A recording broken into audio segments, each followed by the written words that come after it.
Bienvenidos, bienvenidas y buenas noches. Padre Óscar Alfredo, ayer nos diste estos textos, estas genealogías que aparentemente son áridas, ¿verdad? Pero le sacaste jugo sabroso y nos dejaste pensando cómo Dios entra dentro de una historia y a veces la historia pues tiene sus particularidades. Y lo más bueno es que en las particularidades son buenas noticias para las personas que habían sido excluidas, los migrantes, las mujeres y bueno, las prostitutas, ¿verdad? Así que ahora probablemente nos vas a dejar nuevamente con deseos de conocer más sobre la infancia narrativa. Muchas gracias por tu presencia y estamos aquí escuchándote. Buenas noches, gracias Manuel. Buenas noches para todos. Y comenzamos pidiendo al Espíritu Santo que nos acompañe en esta noche para entrar en este misterio de la Escritura, en este maravilloso misterio de la Navidad, ¿no? Que es algo fantástico. En el nombre del Padre, del Hijo y del Espíritu Santo. Amén. Ven, Espíritu Santo, llena los corazones de tus fieles, enciende en ellos el fuego de tu amor.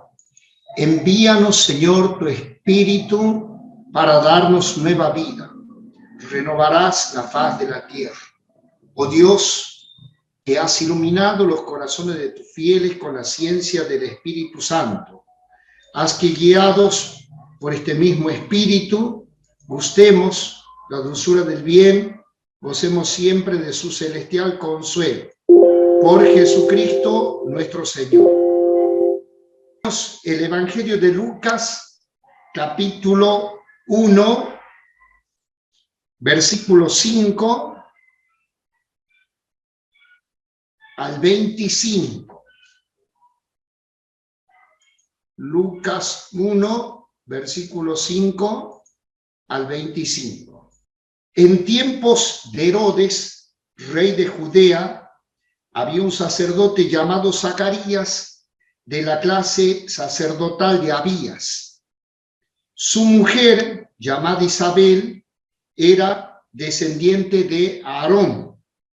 Ambos eran justos a los ojos de Dios y seguían en forma irreprochable todos los mandamientos y preceptos del Señor. Pero no tenían hijos, porque Isabel era estéril y los dos eran de edad avanzada. Un día en que su clase estaba de turno y Zacarías ejercía la función sacerdotal delante de Dios, le tocó en suerte, según la costumbre litúrgica, entrar en el santuario del Señor para quemar el incienso. Toda la asamblea del pueblo permanecía fuera en oración mientras se ofrecía el incienso.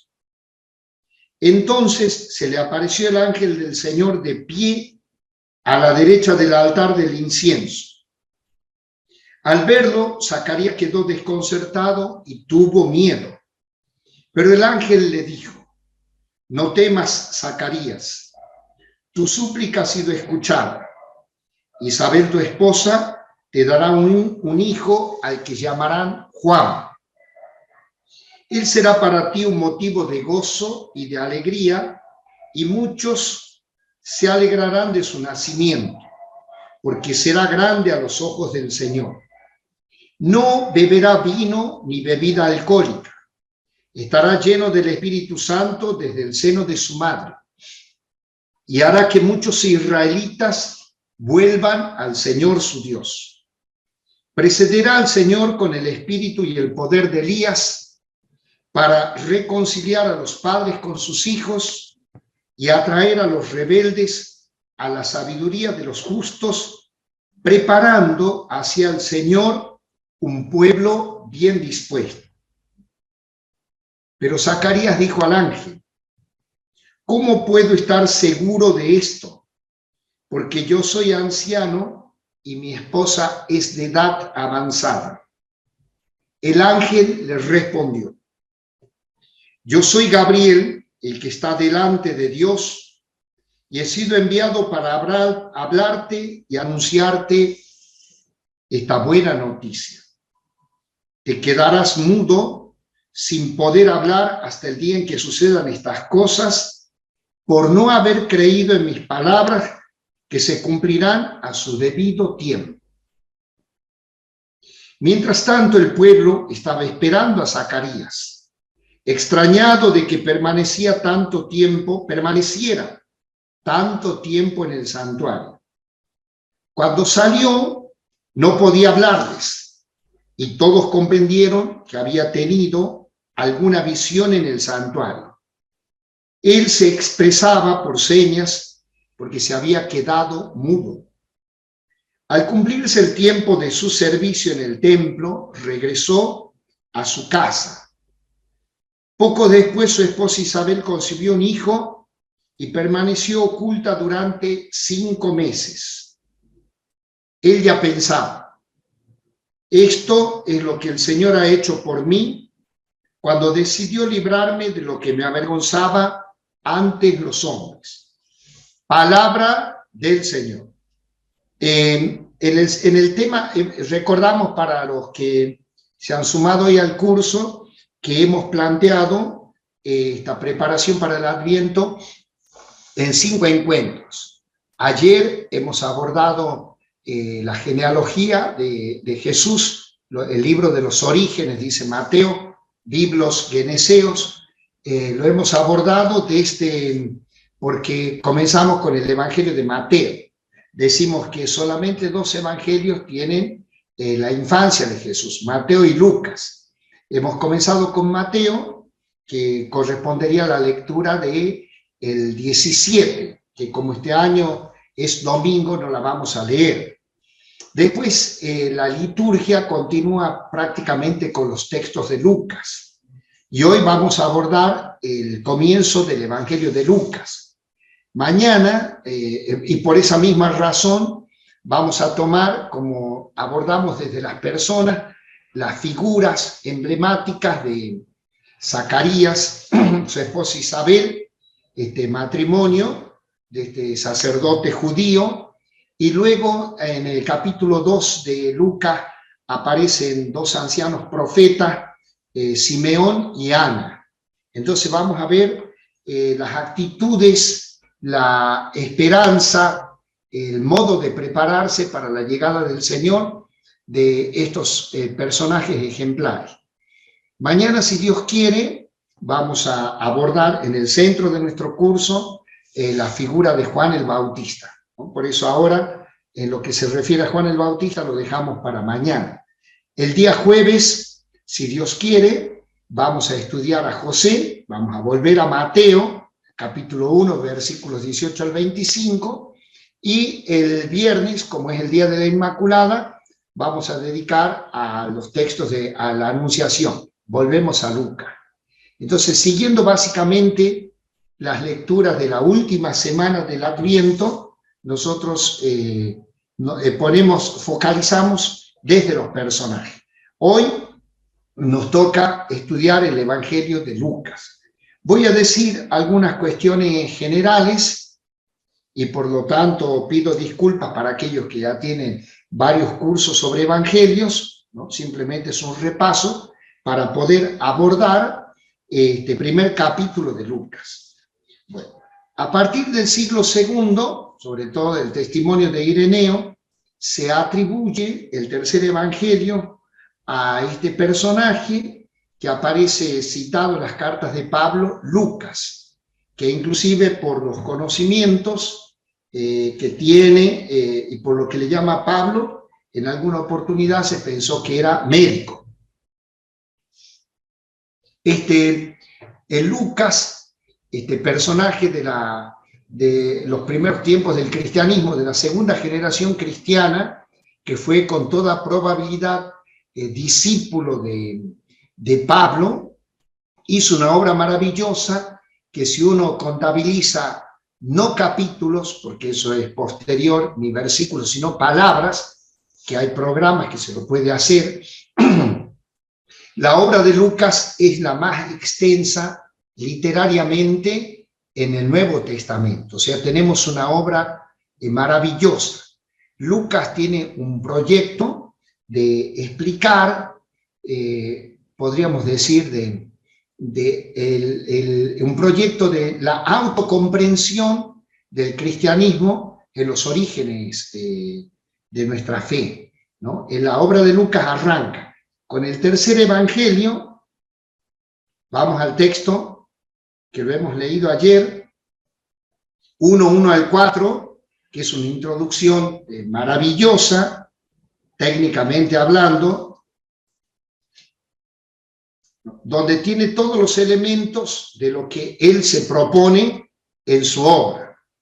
Dice, muchos han tratado de relatar ordenadamente los acontecimientos que se cumplieron entre nosotros, tal como nos fueron transmitidos por aquellos que han sido, desde el comienzo, testigos oculares y servidores de la palabra. Por eso, después de informarme cuidadosamente,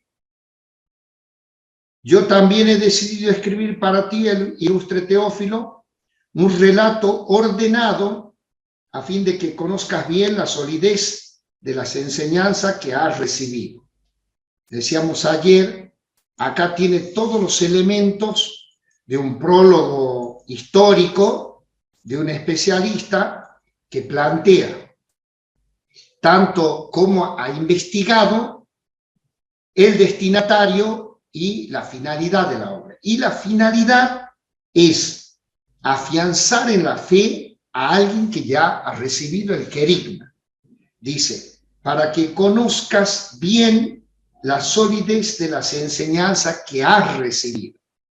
Entonces, este Teófilo puede ser un personaje histórico concreto, generalmente en la antigüedad, a quien sponsorizaba la obra, porque era caro escribir, pagar los pergaminos, los papiros, era muy caro y difícil. Entonces, podría ser el sponsor de la obra de Lucas. O bien, un personaje, digamos, literario. Teófilo significa amigo de Dios, Theos Philos, amigo de Dios. Y allí puede incluirse cualquiera de nosotros que quiere ser amigo de Dios. El cardenal Martini tiene una tesis muy interesante en cuanto a, cuando comenta las cartas pastorales, él dice que Teófilo es el cristiano que comienza, el Evangelio es la propuesta de Lucas para conocer a Jesucristo. En un segundo momento hay que conocer la vida, el origen de la comunidad cristiana. Vamos a los hechos.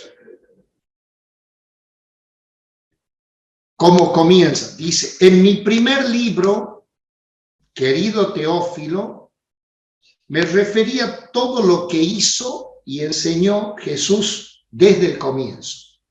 Miren, obras y palabras, obras y enseñanzas. Dice, hasta el día en que subió al cielo, después de haber dado por medio del Espíritu Santo sus últimas instrucciones a los apóstoles que había elegido. Expresamente une, podríamos decir, el segundo tomo al primero, y aquí va a arrancar, podríamos decir, la historia de la Iglesia. Entonces dice el cardenal Martini, el tomo 1 es para conocer a Jesús. El tomo 2, para conocer la Iglesia, insertarse en la Iglesia, y las cartas pastorales a Timoteo sobre todo, ¿no? Teófilo, Timoteo, dice el cardenal Martini, uno se podría imaginar, ya es para el cristiano maduro, para el cristiano que ha sufrido frustraciones, decepciones, que tiene que perseverar en la fe. Allí Pablo le enseña cómo mantenerse en esta fe en un mundo complejo, ¿no? Bueno, toda una propuesta evangelizadora. Cardenal Martini también tiene un artículo muy interesante de cómo formar al cristiano a partir de la lectura de los evangelios. Y él propone, primero, Marcos, que uno le impacte este encuentro con Jesucristo. El Jesucristo de Marcos es un Jesucristo que actúa, un Jesucristo muy humano. Luego dice pasar a Mateo, que es el evangelio del catequista, es un evangelio ordenado, son cinco discursos precedidos por narraciones, muy ordenado el evangelio, que tiene un gran prólogo, que sería el evangelio de la infancia, y un epílogo, que son los relatos de la pasión, del misterio pascual. Y dice, luego, en la madurez de la fe, internarnos en Lucas, que es un teólogo de la historia. Lucas pretende una autocomprensión de la fe cristiana en los orígenes y escribe a un cristiano, Teófilo, cualquiera de nosotros que necesita afianzar su conocimiento y su fe para seguir creciendo y para comprometerse en la misión. Y dice el cardenal Martín, y por último, Juan es el evangelio del místico, estructurado en torno a las fiestas, a la liturgia, el libro de los signos, el libro de la hora. Bueno, es toda una propuesta, un artículo muy interesante que nos puede ser muy útil para armar un proyecto de formación cristiana. Bueno, volviendo a Lucas.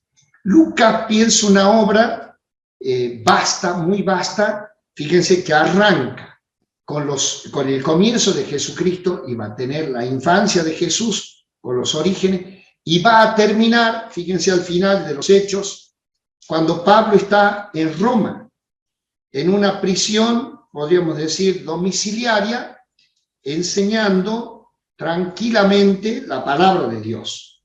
Termina así el texto, dice, Pablo vivió 2 años enteros por sus propios medios, recibiendo a todos los que querían ver, proclamando el reino de Dios y enseñando con toda libertad y sin encontrar ningún obstáculo en lo concerniente al Señor Jesucristo. Como arrancó en los Hechos, el Señor los envía y dice, ustedes serán mis testigos en Jerusalén, dice, en Judea, en Samaria, en Galilea y hasta los confines. Cuando ha llegado el Evangelio, como sea, porque Pablo llega preso, ha llegado al corazón del imperio, allí termina el libro, allí termina la obra de Lucas. Todo un proyecto. Piensen ustedes todo lo que nosotros ignoraríamos si no tuviésemos los hechos, ¿no? Todo lo que nos ha aportado Lucas en la liturgia, los himnos, las fiestas. Entonces, es un evangelio fantástico, mejor dicho, la obra de Lucas, el tercer evangelio y los hechos. ¿Vamos hasta ahí? Bueno, entonces, en esta obra, miren cómo comienza. Después de este prólogo, que es a todo el evangelio, Lucas va a insertar esta escena que acabamos de leer, va a insertar con el anuncio a Juan el Bautista. Vamos a hojear nuestras Biblias, ¿sí? Lucas, decíamos que Mateo ha estructurado el Evangelio de la Infancia en 6 escenas. Ahora fíjense que Lucas tiene otra técnica que es el paralelismo. Al poner los personajes en paralelo, le permite comparar y le permite resaltar, y quiere resaltar a Jesús. Era una técnica y que él la maneja muy bien. Entonces, fíjense, comienza el Evangelio, no como Mateo con la genealogía y con el anuncio a José, sino comienza con el anuncio de Juan el Bautista. Esta escena no está en ninguno de los evangelios. En Marcos nos encontramos Juan el Bautista grande, mañana lo vamos a ver con más precisión, en Juan también, en Mateo también, a partir del capítulo 3, y Lucas se remonta al origen, al nacimiento, no solamente al nacimiento, sino al anuncio de su concepción milagrosa. Fíjense cómo sigue, hemos leído nosotros hasta el versículo 25, y luego viene el anuncio del nacimiento de Jesús.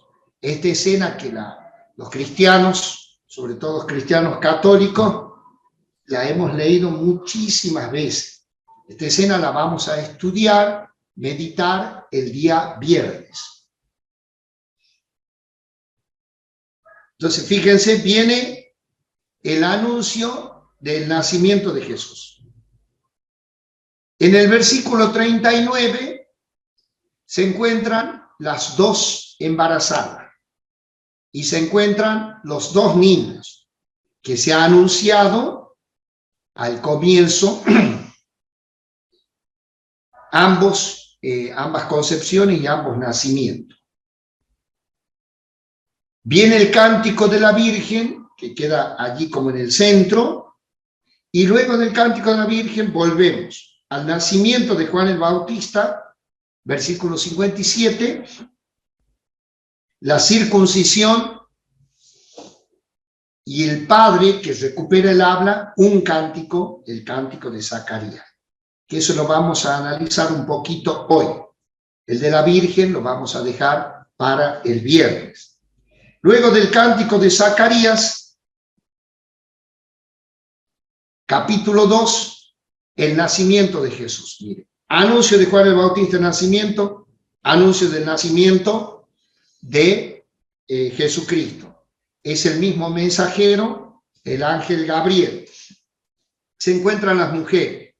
Nacimiento de Juan el Bautista y circuncisión, nacimiento de Jesucristo y circuncisión de Jesucristo. Y le añadimos su presentación en el templo, y allí van a aparecer dos personajes, dos ancianos, Simeón y Ana, que lo vamos a meditar un poquito hoy sobre estas actitudes de estos ancianos. Y agrega una escena que también solo la trae Lucas al final, que es esto de Jesús entre los doctores de la ley. Cuando tenía el Señor, dice en el versículo 42, cuando el niño cumplió 12 años. Pero en lo demás, fíjense ustedes, y donde en la escena, en el templo. ¿Y dónde comenzó el Evangelio? ¿Dónde comienza? En el templo. Vamos al capítulo 24. Cuando termina el Evangelio.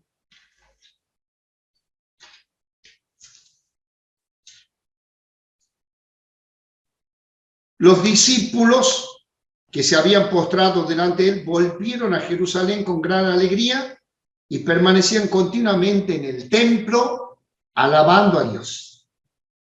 Lo que decíamos, una inclusión. Una figura, una inclusión. Comienza el Evangelio en el templo, termina en el templo.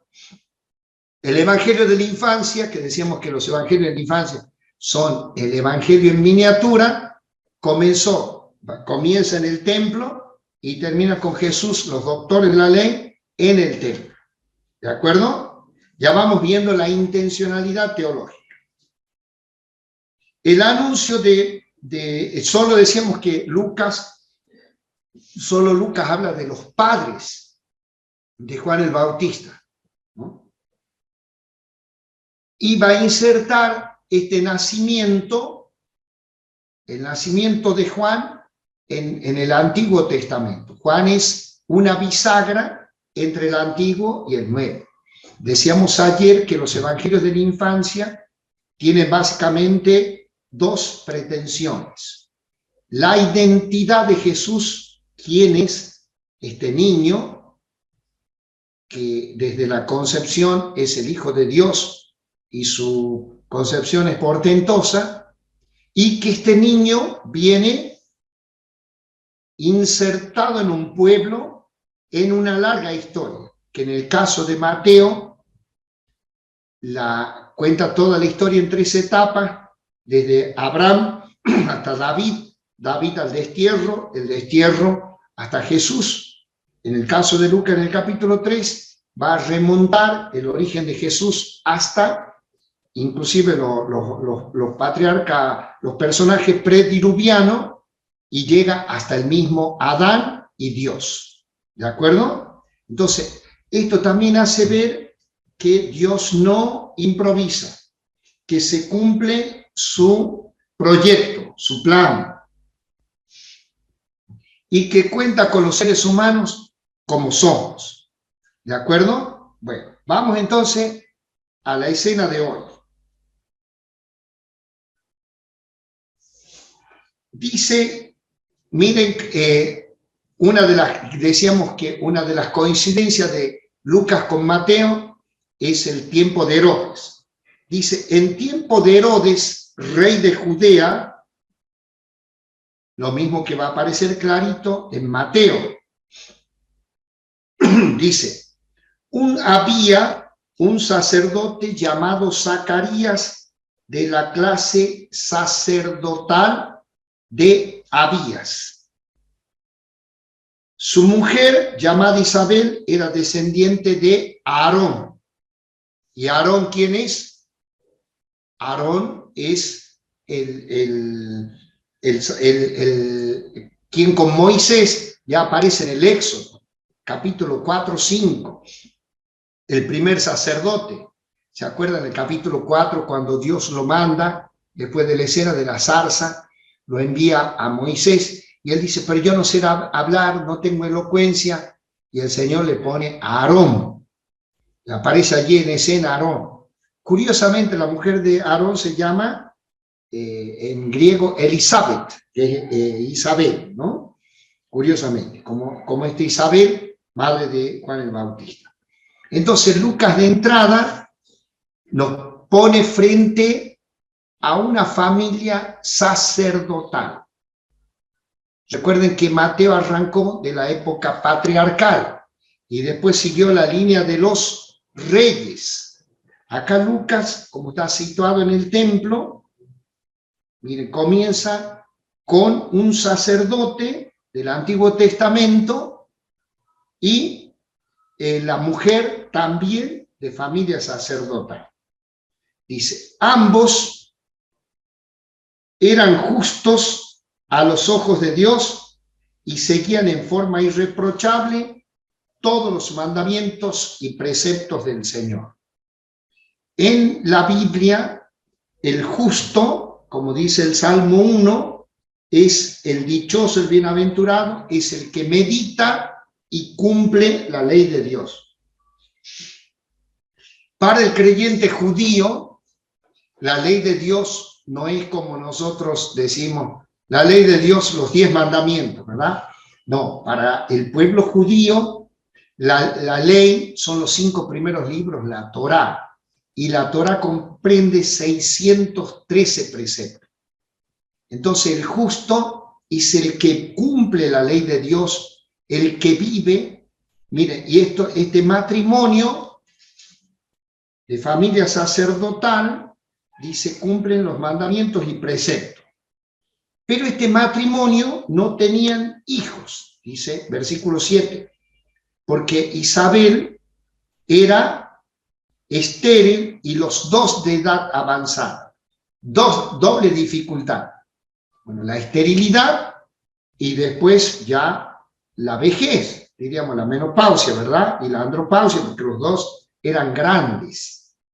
Entonces, el texto se encarga de remarcar que tienen ya como una dificultad humanamente insuperable. No solamente la vejez, sino que eran estériles, ¿no? Estéril ella, ¿no? Con algunos de ustedes, creo que están haciendo el curso, pudimos viajar a Tierra Santa, y cuando uno va a Incaren, hay 2 templos hermosos, uno en la colina, que es el templo de la Visitación, y uno abajo, el del nacimiento de Juan el Bautista, y allí hay 2 imágenes hermosas. Está Zacarías con la vestimenta sacerdotal, hermosa la imagen de Zacarías, y del otro lado, Santa Isabel. Y luego hay una gruta donde la tradición pone el nacimiento de Juan el Bautista. Pero es hermoso verlo con esta vestidura sacerdotal, sacerdote del Antiguo Testamento. ¿Sí?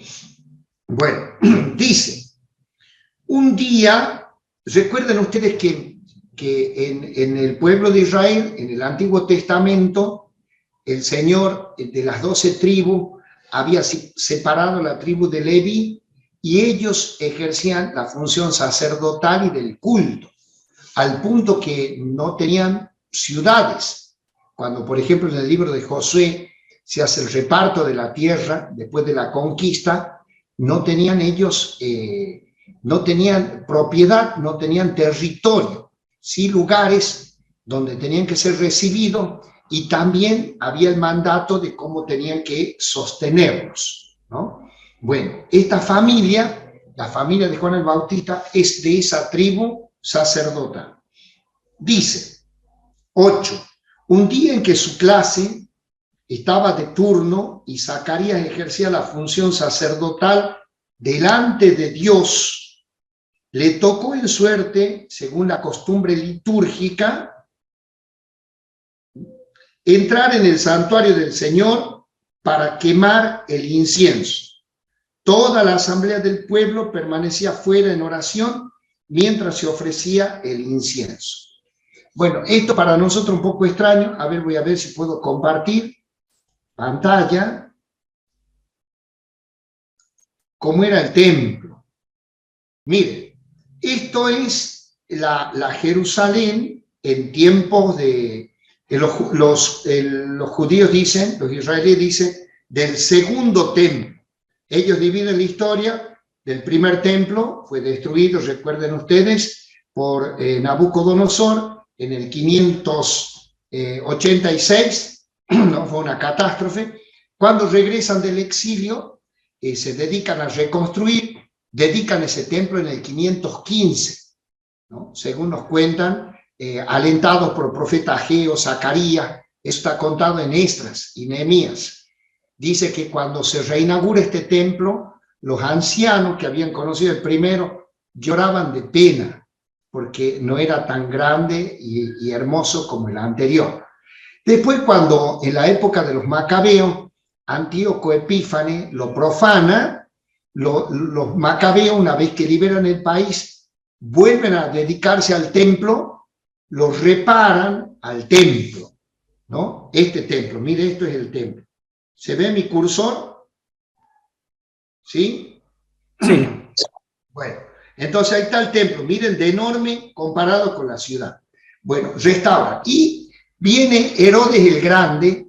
Como Herodes el Grande no era judío, era idumeo, y había conseguido el trono por intrigas palaciegas, porque era muy hábil y porque era romanófilo. Entonces, ¿qué hizo él? Muy hábil para ganarse el pueblo judío, le dedicó la ampliación del templo, esto que se llama la explanada. Todo esto es la explanada del templo, ¿de acuerdo? Enorme, como 400 metros por 200 metros, enorme, para que tengan una idea, la explanada. La agrandó Herodes. En tiempo de Jesús estaba todavía en obras. Por eso le dicen, cuando Jesús dice en el Evangelio de Juan, destruyan este templo y lo reconstruiré en 3 días. Y ellos le contestan, creo que dice, 36, 46 años hemos tardado y tú lo vas a reconstruir en 3 días. Bueno, ahí tienen ustedes una idea del templo. Esta Jerusalén es en el tiempo del segundo templo, es en el tiempo de Jesús. Alguna vez cuando vayan a Tierra Santa, algunos quizás ya han ido, hay una maqueta que estuvo muchos años hecha por un arqueólogo en un hotel llamado Holy Land. Luego la llevaron al Museo de Israel. Entonces uno la puede visitar, está hecha en tamaño escala, enorme esta maqueta. Entonces uno tiene una idea de cómo era la Jerusalén en tiempo de Jesús. Miren la proporción del templo.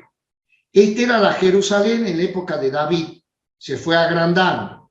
En la época de Ezequías se agrandó para este lado, y esta es la Jerusalén que conoció Jesús. Miren allá, hay una fortaleza, esa es la Torre Antonia. Aquí está el templo, esto se llama Hierón, el espacio sagrado, la explanada, y esto propiamente dicho es el naos. Pongan atención ahí, que les quiero mostrar dónde estaba Zacarías. ¿Me siguen? Miren, esto que vemos acá, esto miraba hacia el frente, eso era el este, el oriente. Allí, imagínense ustedes, ahí donde estoy marcando, es el Monte de los Olivos. Cuando ellos venían y aparecían acá en el Monte de los Olivos, quedaban de frente, impactados por el templo, que era bellísimo, ¿no? Bueno, ahora lo vamos a ver a esto, al Naos, a esta parte la más sagrada, la vamos a ver más de cerca. Ahora estamos situados del frente. Nosotros estamos en el este, nos situamos en el frente. Mire, acá hay un patio, es el atrio de las mujeres. Miren esta puerta, pasa un patio interior y ahí viene el templo propiamente tal. ¿Me sigue? Entonces tenemos también acá las mujeres. No podían pasar, acá lo estoy viendo en pantalla, Giselle, no podía pasar ahí, ¿no? Los paganos, todos nosotros, no podíamos pasar a este sector. Había un cartel que se ha encontrado la arqueología que decía: no pase a riesgo de la propia vida. ¿No? Había sectores. Piensen ustedes, por ejemplo, cuando Pablo lo culpan, lo toman preso, le hacen una calumnia que él introdujo un pagano en el área de los hombres, lo cual era una mentira, pero por eso lo toman preso. Ha transgredido una norma fundamental. O sea, los paganos gentiles llegaban hasta cierto lugar. Las mujeres llegaban acá. Y pasando esa puerta hay un patio interior, ahí podían ir los hombres, y después el templo propiamente tal, donde entraban los sacerdotes, todos a un lugar, y el sumo sacerdote en el Santa Santorum. Vamos a ver más de cerca. Esto sería el lado sur. Miren, esto que está acá, que era una de las entradas, que se llama el Pórtico de Salomón. Por acá también había otros accesos. Ese es el torrente Tiropeón. Por acá iba el torrente de la Gehenna, y allá en el frente el torrente Cedrón, ¿no? Es una colina con tres arroyos. No sé cómo dicen en otros lugares, acá decimos a esos ríos pequeños que solo traen agua en el verano, le decimos arroyo. Allá le dicen torrente. No sé cómo le dicen en Costa Rica, en Ecuador, ¿no? Pero no son ríos, ¿no? En el caso nuestro, crecen en el verano. Allá crecían en el invierno. Entonces, como por acá pasaba un torrente, porque una ciudad edificada en una colina, habían hecho puentes de acceso, ¿eh? Entonces, esto que ven por acá, vamos a ver ahora de frente, ¿ve? Miren de enorme que era, para que tengan una idea. Se entraba por acá y se salía a este patio que está acá en el centro, ¿no? Bueno. Ahora, miren, el patio de las mujeres. Le vamos a permitir por un momento entrar virtualmente al patio de los hombres. Cruzando esa puerta se entraba al patio de los varones, ¿eh? Esta sería la puerta que hemos visto. ¿Se ubican? Entonces miren el patio, miren lo que era el altar del sacrificio. Piensen que allí tenían que inmolar vacas, ovejas, y después corría el agua, tenían todo un sistema de purificación para la leña. Miren todos los sacerdotes que se necesitaban. Y cada vez que era la Pascua, las fiestas grandes, 3 eran las fiestas más grandes: Pesaj, Shavuot y Sukkot. Pascua, Pentecostés y la fiesta de las tiendas. Bueno, miren el despliegue. Entonces, acá entraba al templo propiamente tal, ya no tengo acá una imagen, pero tenía, este atrio se llama Ulam. Después viene adentro, el Ekal, un templo enorme, y el Debir era separado de cortina. Ese era el Santa Santorum. Allí estaba el Arca de la Alianza, un incensario, estaba lo más sagrado, y solamente entraba allí el sumo sacerdote en la fiesta del Yom Kippur, que está en el libro del Levítico, que era la fiesta de la expiación. Sobre este culto, la carta a los hebreos va a explicar el sacerdocio de Jesucristo. Ese da para otro curso. Miren el patio de los varones, ¿no? Acá, miren qué es esto. A ver qué es esto que está acá. Esa es la Torre Antonia, que había soldados porque esto aprovechaban para hacer tumulto. Tan es así que cuando lo toman preso y lo quieren linchar a Pablo, esto están viendo y bajan al instante y lo salvan. Eso cuentan los hechos. Miren entonces el templo, la gente estaban esperando acá los varones. Volvamos a la escena, volvamos. Dice, un día en que su clase estaba de turno y Zacarías ejercía la función sacerdotal delante de Dios, le tocó en suerte, según la costumbre litúrgica, entrar en el santuario, entrar acá, y quemar el incienso. Toda la asamblea del pueblo permanecía en oración fuera mientras se ofrecía el incienso. Acá no podían entrar, y también los sacerdotes, dice el libro de Crónicas, ¿no? Busquen después el primer libro de Crónicas, cómo se organizaba el culto. Eran 24 grupos, entonces les tocaba 2 veces al año, y cada turno eran más o menos 300. Había sacrificios a la mañana y había sacrificios a la tarde. A veces entonces le tocaba la leña, preparar esto, lavar, y alguno en suerte entrar acá en la primera parte y echar el incienso. Entraban 2 especies de monaguillo, uno con una pala de oro llevando carbones y el otro el incienso, y quemaban el incienso en el sacrificio de la tarde, que generalmente era a las 3 de la tarde. Esto que cuentan en el libro de Crónicas de las clases sacerdotales, del orden, los judíos han conservado esto en 2 obras que ustedes quizás han escuchado hablar, que se llama Mishnah y Talmud. ¿Han escuchado hablar? ¿O quieren que explique eso? ¿Alguien que me conteste? ¿Sí? ¿Explicó? Sí, Bueno. padre, Sí, es profe, explica, porfi. Bueno, muy bien. Ahora explique. Bueno, muy bien. Ahora sí, ya con gusto explico. Miren, el pueblo judío, ellos decían que Dios en el monte Sinaí a Moisés estuvo 40 días, no lo tuvo 40 días para darle 2 tablas. No era duro, ¿verdad? Dice, le dio una ley oral. Esa era la ley escrita y la ley oral. Y la ley oral se había transmitido, dice que después la recibió Esdras, y los rabinos se sentían depositarios de esa ley oral. ¿Qué hacía la ley oral? Interpretaba la ley escrita, contenida en la Torá.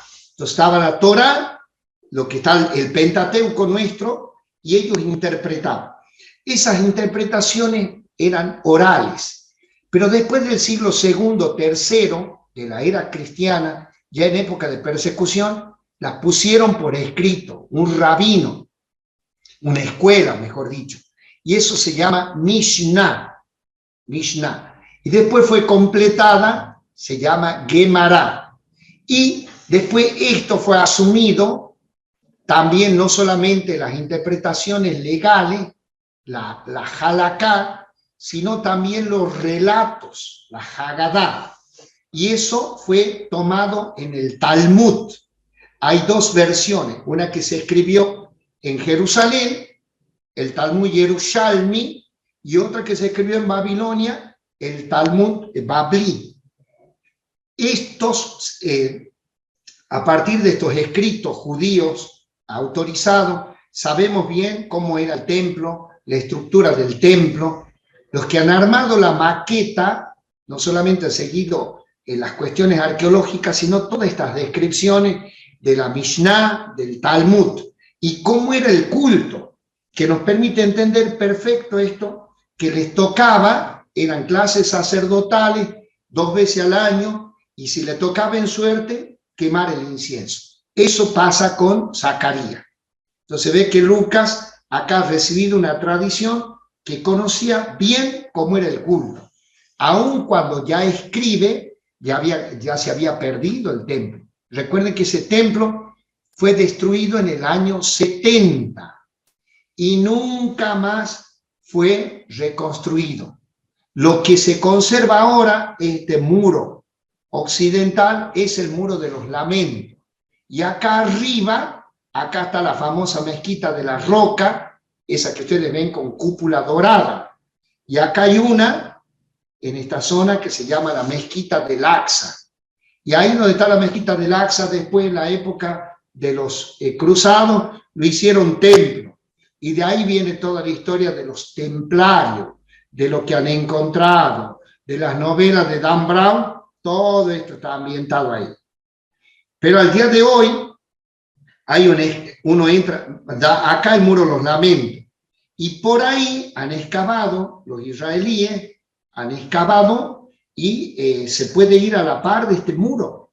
Uno entra, los varones podemos entrar a una sinagoga que está ahí pegadito, y uno ve los textos, todo. Se pone una kipá cada vez que voy a Jerusalén. A mí me gusta ir, porque es hermoso ver cómo rezan y el tratamiento que le dan al texto. Bueno, y acá es la explanada del templo. Bueno, pero ya me estoy yendo mucho. Vamos hasta ahí. Entonces está en el templo, está quemando el incienso. Mire el detalle que dice. Un día en que su clase estaba de turno y Zacarías ejercía la función sacerdotal, entonces dice, entonces se le apareció el ángel del Señor de pie. Volvamos acá, él está adentro ahí, ¿no? Tenía, dice, a la derecha del altar del incienso, o sea, hacia aquí, hacia el sur, se aparece allí el ángel, ¿no? Al verlo, Zacarías quedó desconcertado y tuvo miedo. Pero el ángel le dijo, no temas, Zacarías, tu súplica ha sido escuchada. Isabel, tu esposa, te dará un hijo al que llamarás Juan, Yohanan, ¿no? El dar el nombre, ya lo vamos a ver cuando veamos tanto Mateo. Mateo como en el caso de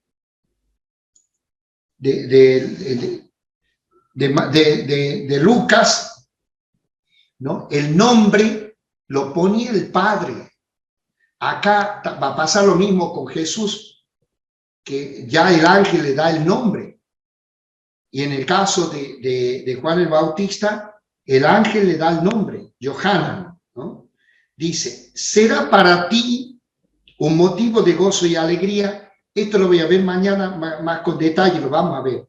Se alegrará mucho su nacimiento, será grande, porque esta exigencia de que no beba vino ni alcohol, estará lleno del Espíritu Santo. Bueno, toda esta descripción de Juan. Precederá al Señor, todo eso lo dejo para mañana, ¿no? Para explicar cuál es la misión de Juan según el Evangelio de Lucas. Versículo 18. Pero Zacarías dijo al ángel, ¿cómo puedo estar seguro de esto? Está pidiendo un signo, está dudando. Dice, porque yo soy anciano y mi esposa es de edad avanzada. Y mire, y aquí aparece el ángel. Pues vamos a volver al otro Pablo. Cerramos este, ya tuvimos una idea de cómo es. Volvemos al otro Power. Acá quiero hablar de Gabriel y después vuelvo. Mire, dice, acá se presenta el ángel. El ángel, pero dice, el ángel le respondió, yo soy Gabriel, el que está delante de Dios, y he sido enviado para hablarte y anunciarte una buena noticia. ¿Quién es este Gabriel? Lo encontramos en el libro de Daniel, capítulos 9 y 10. Y curiosamente, dice Daniel, después ustedes van a leer todos estos textos, en el capítulo 9, versículo 21, dice que cuando él estaba a la hora del sacrificio de la tarde, ¿no? Más o menos 3 de la tarde. Flavio Josefo cuenta también una aparición que tiene un sacerdote, era como, digamos, un momento especial, era un sacrificio especial, por eso también iba la gente, y después cuando salía esperaba la bendición. Y dice que el sacerdote estaba poco tiempo dentro del templo, porque recuerden que tenían miedo a Dios. La convicción es ver a Dios y morir. Tenía un respeto, una mezcla de respeto, de santo temor y de miedo. Iba, quemaba incienso, salía y hacía una bendición, ¿no? Bueno, mire, acá se presenta Daniel, que curiosamente, Gabriel, está ahí en el libro de Daniel, que cuando aparece en el libro de Daniel, capítulos 9 y 10, va a anunciar los tiempos escatológicos. Le va a permitir, también le va a interpretar los sueños de Daniel, de las 70 semanas, de la época en que tenía que terminar el exilio, lo ayuda a entender, o sea, es un ángel. En el libro de Tobías, que es un libro deuterocanónico, en el capítulo 12, versículo 15, se habla de 7 ángeles que están en la presencia de Dios. Y en el Apocalipsis, en el capítulo 8, ¿no?, también se habla de estos ángeles que tienen una presencia especial delante de Dios. Uno de ellos es Gabriel, que trae noticias sobre el futuro. Tiene una misión especial. Miren, para que nos vamos a imaginar cómo Lucas nos va contando y va mostrando cómo el plan de Dios se cumple, y sobre todo después del exilio había crecido la angelología y los ángeles son mensajeros, enviados. La presencia de Dios es tan omnipotente que Él tiene sus mensajeros. Recuerden el capítulo 7 de Daniel, cuando dice que él vio el trono de Dios, un anciano de pelo blanco, dice, en un trono de fuego, y miriadas de ángeles lo servían. Bueno, esto estaba muy difundido, el tema de la angelología, y especialmente estos ángeles. Él dice, yo soy Gabriel, el que está delante de Dios, y he sido enviado para hablarte y anunciarte. Como ha dudado, dice, te quedarás mudo y sin poder hablar hasta el día en que sucedan estas cosas, por no haber creído en mis palabras que se cumplirán a su debido tiempo. Lo ha mandado Dios. Ya vamos a ver que después va a lo de la Virgen. Acá también hay algo que lo dije anteriormente, lo pasé por alto. Miren qué notable.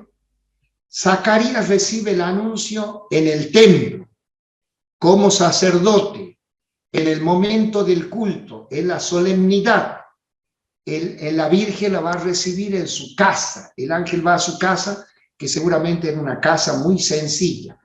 Va mostrando Lucas los contrastes entre el Antiguo y el Nuevo Testamento. Este paso, este avance de la pedagogía de Dios. Bueno, entonces tenemos allí a Gabriel, ¿verdad? Dice, mientras tanto, versículo 21, el pueblo estaba esperando a Zacarías, ahí donde les mostré, ¿verdad? Porque tenía que salir y daba la bendición. Una vez que echaba el incienso, salía. ¿Cuál era la bendición? Dice el tratado Tamit de la Mishnah, es que citábamos antes, era la que está en Números 6:22. Esa bendición preciosa que nosotros la vamos a decir ahora, la decimos siempre, la leemos el 1 de enero, el libro de Números, y que es la que divulgó San Francisco de Asís. El Señor te guíe, te guarde, te muestre su rostro y te conceda la paz. Es preciosa en hebreo esta oración. Que salía y daba esta bendición que Dios había mandado a los hijos de Aarón y a Aarón para que bendigan al pueblo. Dice, bendecirán de este modo. Entonces la gente está esperando Además ya dice, extrañado de que permaneciera tanto tiempo, era rápido el culto, cuando salió no podía hablarles y todos, miren esto, comprendieron que había tenido alguna visión en el santuario. Él se expresaba por señas porque se había quedado mudo. Al cumplirse el tiempo de su servicio en el templo, regresó a su casa. Recuerde que decíamos que tenían turnos, ¿no? Eran muchos y había mucha tarea. Poco después, su esposa Isabel concibió un hijo y permaneció oculta durante 5 meses. Puede ser la mitad del embarazo, porque ellos en algunos casos no contaban 9, sino contaban con el calendario lunar, como aparece en el libro de la sabiduría. Entonces en ese caso eran 10 meses. El tema es que permanece oculta.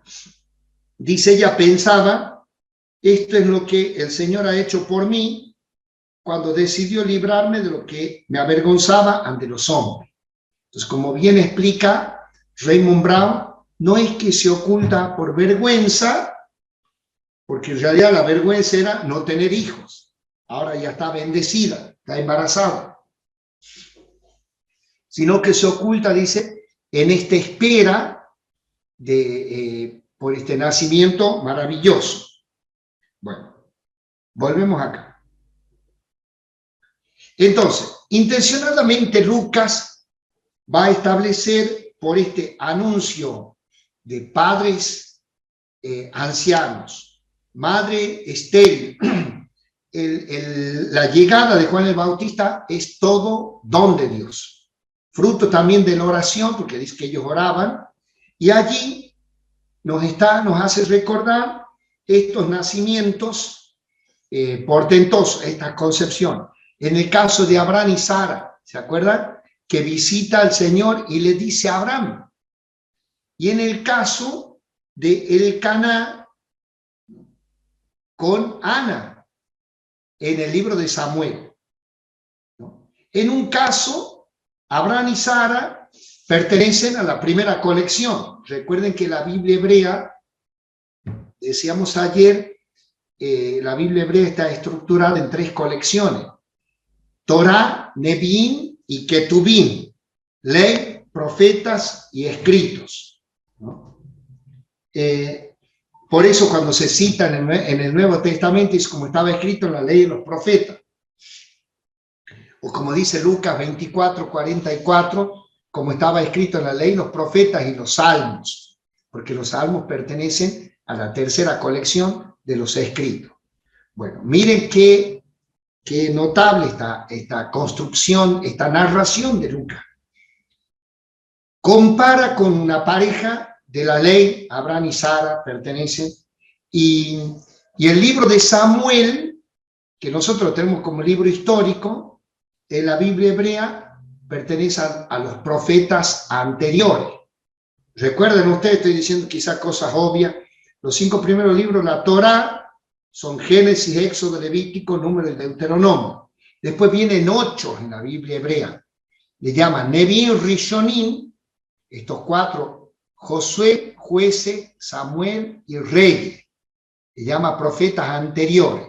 Y luego los Neviín, Aharonim, los profetas posteriores.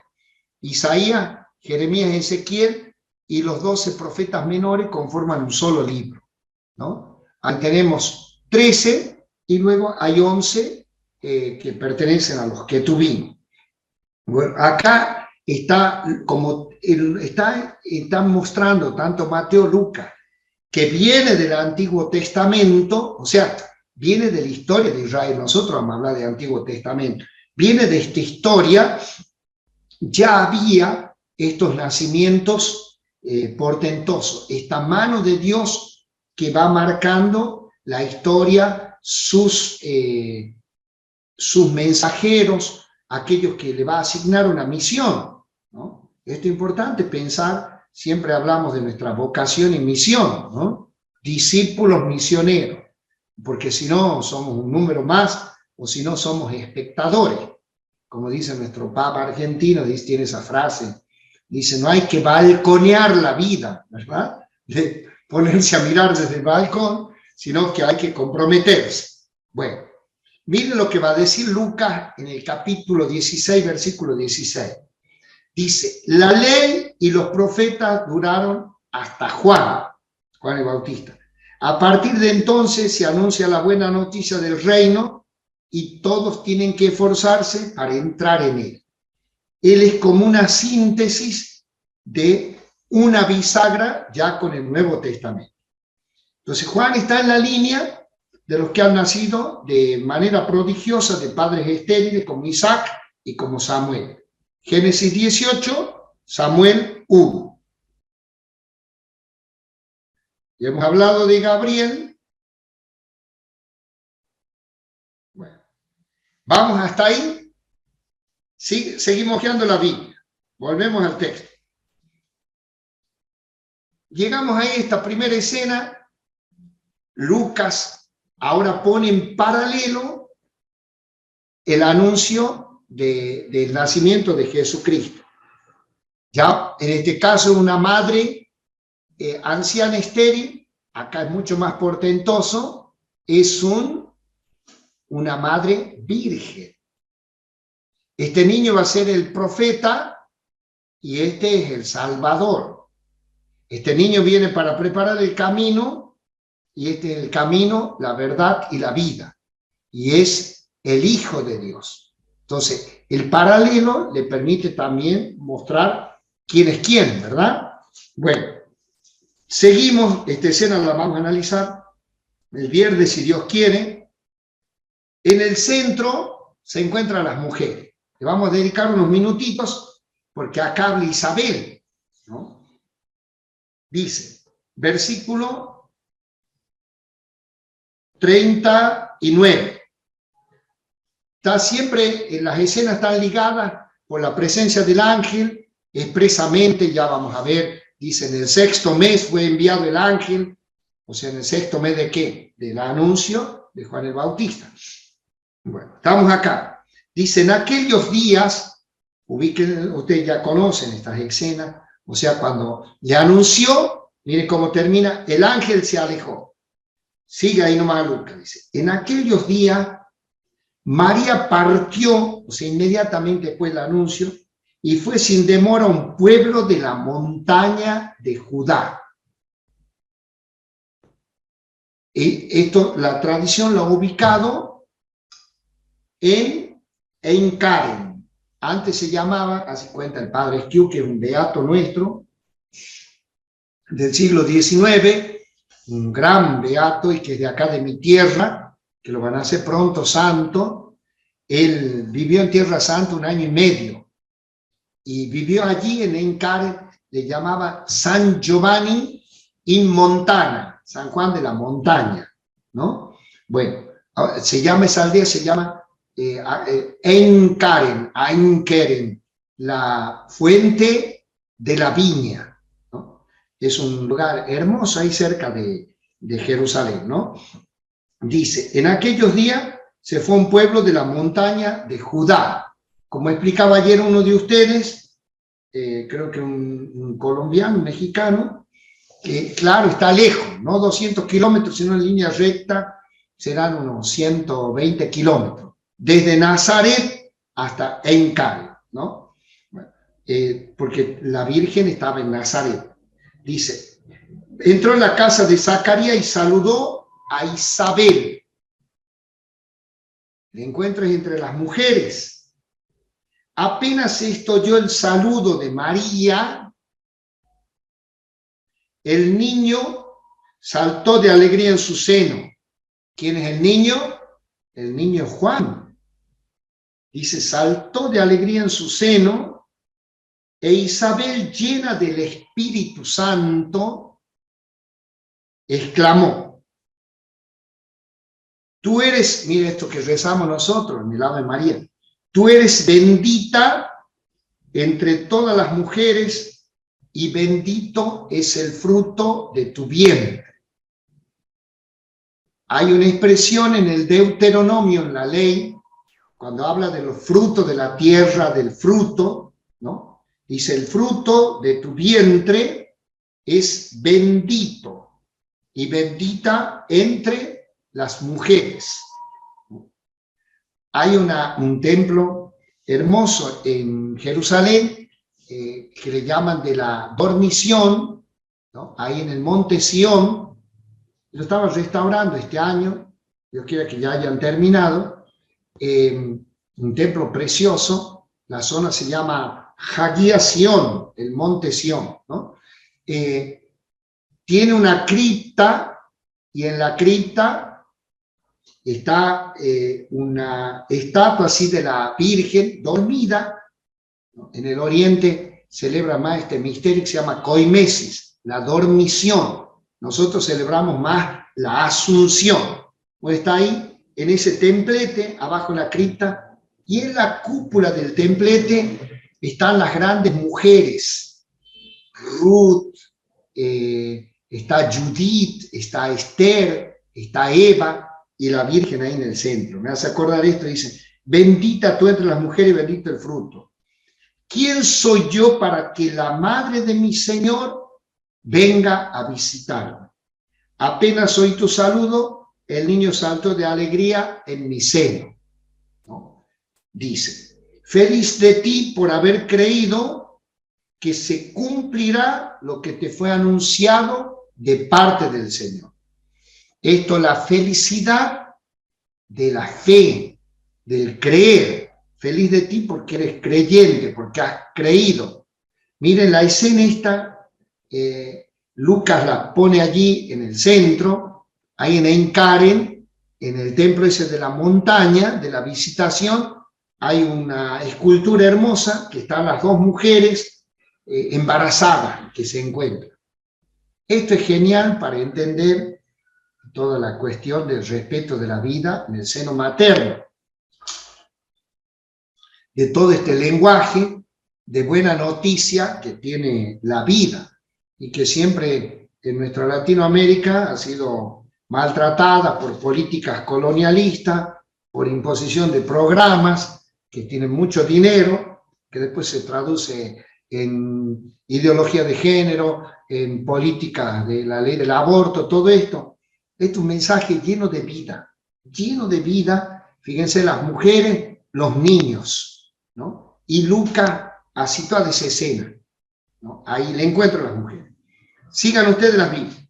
Viene el Cántico de la Virgen, que lo vamos a analizar con cuidado, si Dios quiere, el viernes, ¿no? Y luego el nacimiento de Juan el Bautista, que vamos a analizar mañana. Pero retomamos versículo 59, para reencontrarlo a Zacarías. Dice, a los 8 días del nacimiento se reunieron para circuncidar al niño. Esta es la costumbre judía, también va a pasar con Jesús, ¿no? Tienen que cumplir la ley judía. Y querían llamarlo Zacarías como su padre. Pero la madre dijo, no, debe llamarse Juan.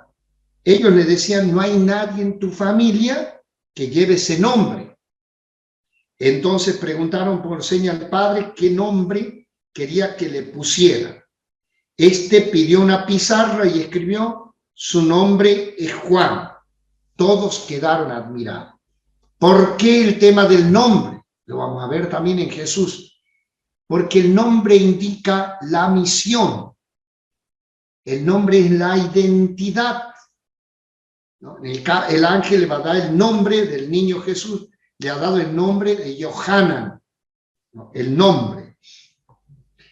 Porque está indicando la misión y también quiere saber que este niño es obra de Dios y tiene que cumplir la misión que Dios le asigna, ¿no?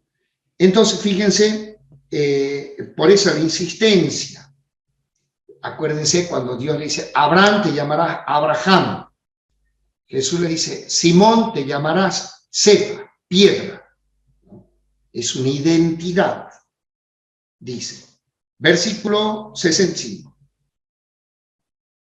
Y en ese mismo, 64, en ese mismo momento Zacarías recuperó el habla y comenzó a hablar, alabar a Dios. Este acontecimiento produjo una gran impresión entre la gente de los alrededores y se comentaba en toda la región montañosa de Judea. Dice, todos los que se enteraron guardaban este recuerdo en su corazón y decía, mire otro tema de Lucas, guardar, meditar en el corazón, que esto lo va a aplicar a la Virgen después en 2 oportunidades. ¿Qué llegará a ser este niño? Porque la mano del Señor estaba con él. Va preparando lo que va a ser Juan, que era un personaje notorio, notable, en los orígenes cristianos. Bueno, de ahí viene este himno. Ya tenemos el de la Virgen, dice, entonces Zacarías, su padre, quedó lleno del Espíritu Santo, lo mismo que su madre, el Espíritu, dice, y dijo, y viene este himno que está en la liturgia, miren qué importante lo de Lucas. Este himno, los que rezamos la liturgia de las horas, se reza todas las mañanas en laudes, como el Magnífica se reza todas las tardes en la víspera, ¿no? Y le llamamos con el nombre latín, pero se llamamos Benedictus, ¿no? Porque comienza así. Tiene 2 partes el himno, lo vamos a seguir. Del versículo 68 al 75 se refiere a Dios y tiene más reminiscencia del Antiguo Testamento. Y a partir del 76 se refiere al niño Juan y a su misión. Mire cómo comienza. Bendito sea el Señor. Esta es una oración común en el pueblo de Israel. Baruch Adonai Elohim, Señor nuestro Dios. Así comienza también el himno a los Efesios. Bendito sea Dios, el Padre de nuestro Señor Jesucristo. Hay unas oraciones, unas 18 oraciones también recopiladas por la Piedad de Israel, que se llama Shemoné Esrei. Varias comienzan de este modo, ¿no? Dice, bendito sea el Señor Dios de Israel, porque ha visitado y redimido a su pueblo. El tema de la visita aparece muchas veces en el Antiguo Testamento. La visita de Dios trae, en el caso de Abraham, en la concepción de Isaac, visita a Ruth. La visita de Dios es una visita llena de bendiciones, ¿no? Es una visita para aportar, dice, y redimido. También se puede entender liberado a su pueblo. Bendito sea el Dios de Israel, ¿no? Bien, son himnos bien judíos, dice, porque ha visitado y redimido a su pueblo. Y nos ha dado un poderoso Salvador en la casa de David, su servidor, ¿no? Dando a entender que ya Zacarías, claro, Isabel saben de la llegada del anuncio de Jesús, ¿no? Dice, como lo había anunciado mucho tiempo antes por boca de sus santos profetas. La condición profética del Antiguo Testamento es fundamental. Recuerden Hebreos 1:1 al 4. Antiguamente, de muchos modos, habló Dios a nuestros padres a través de los profetas. En estos últimos tiempos nos ha hablado en el Hijo. 2 momentos de la historia. Entonces los profetas, como dice también Flavio Josefo, cuando habla de los libros inspirados, dice, hay libros que no los asumimos porque no se puede probar la tradición profética, ¿no? Para el Antiguo Testamento es fundamental que haya la condición profética. Para el caso nuestro del Nuevo Testamento, la tradición apostólica. Dice, por boca, para salvarnos de nuestros enemigos y de la mano de todos los que nos odian. Siempre el tema de la persecución que está en el Salmo. Claro, han sido esclavos en Egipto, han sufrido los imperios asirios, babilonios, los persas, entonces tienen motivo para hablar de enemigos. Dice, así tuvo misericordia de nuestros padres. El tema de la misericordia que atraviesa todo el Antiguo Testamento. Cuando fue el año de la misericordia, que decretó el Santo Padre Francisco, pudimos trabajar mucho estos textos, ¿no? A partir de capítulo 34 del Éxodo. Yo soy un Dios paciente y misericordioso, lento para enojarme. Mire, retoma el tema de la misericordia de Dios.